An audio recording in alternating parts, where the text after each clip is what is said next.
Hi students, Professor Orlini here again.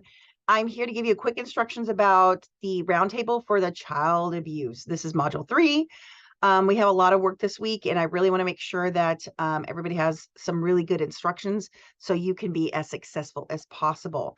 Let me start sharing my screen and then we'll jump right to it. Okay, now remember, the roundtable comes after the assignment, so make sure that you do your assignment first. That's why I put all the due dates on the second week of the module so you have time to work on it this first week.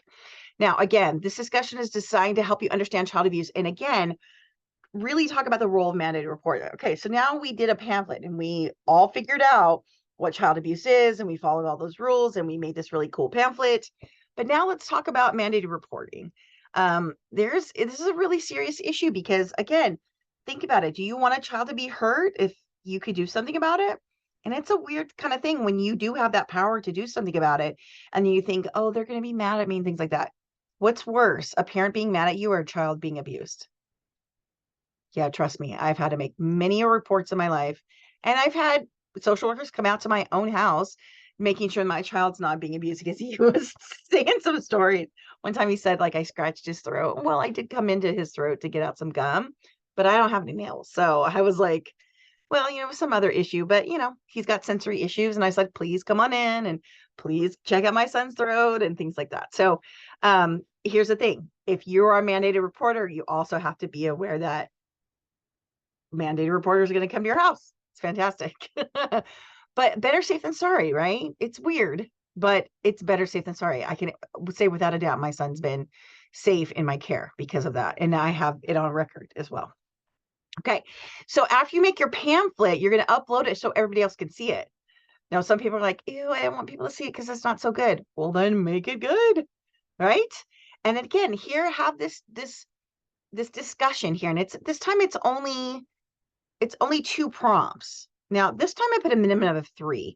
I really do like the 5 to 10 because sometimes if it's like you shoot for 5 and you get 4, that's kind of cool, right? It's still more than 3, right?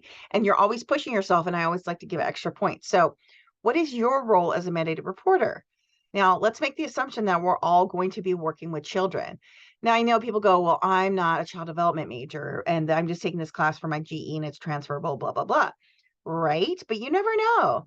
You could end up working at like the gym, and they have you doing the childcare at the gym.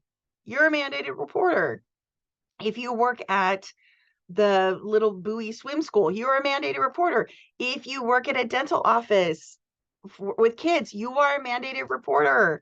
If you are a paraprofessional in the classroom, you are a mandated reporter. So don't ever limit yourself in saying, I'm not going to be a mandated reporter, because you could very well be, and you have all this information now. So, right. Plus, you don't have to be a mandated reporter to talk to a person or maybe offer your neighbor some support and see what's up. It's weird. It's hard, but life is getting to the point where the weird and hard stuff isn't so weird and hard anymore. And if it is, we just do it, right? Because life is changing, and some of the weird and hard stuff is present because nobody did anything about it. And now we're here to do something about it. All right. So what is your role as a mandated reporter? And again, if you think your answer is going to be, I'm never going to be a mandated reporter, I'm not going to work with kids, that is not an acceptable answer. Okay. I won't grade it if I see that. That's not worth my time to even read it and to put a 0 in. You know what I'm saying? Just give me something. Pretend that you are your second grade teacher and tell me your role as a mandated reporter, right? Then again, why do you feel or believe, because feeling's here, belief is here, right? Why do you feel or believe child abuse continues to be a problem in society today? I mean, you could talk about COVID. Why were more people abusing their children during COVID? Not that hard to, it's not a stretch there. Yeah, this one says a minimum of 5. So let's just stick to 5 to 10 cents. That keeps it, I don't know what I was thinking, right? But again, when you talk with your peers, this is a big deal. This is a big deal. I can tell you right now on TikTok, there's a lot of talk about Gen Xers, how we were neglected, and boomers were just like, you just need to be seen and not heard and come back in when the lights come off. And now Gen Xers, as parents, we're a little bit more helicopter or bulldozer or whatever parents you want to call it. There's a reason for that. But child abuse is still around. So why? Yeah, right. So again, you guys can do this. I believe in you. And so this is really important work if we want our society to be different tomorrow than it was today. All right.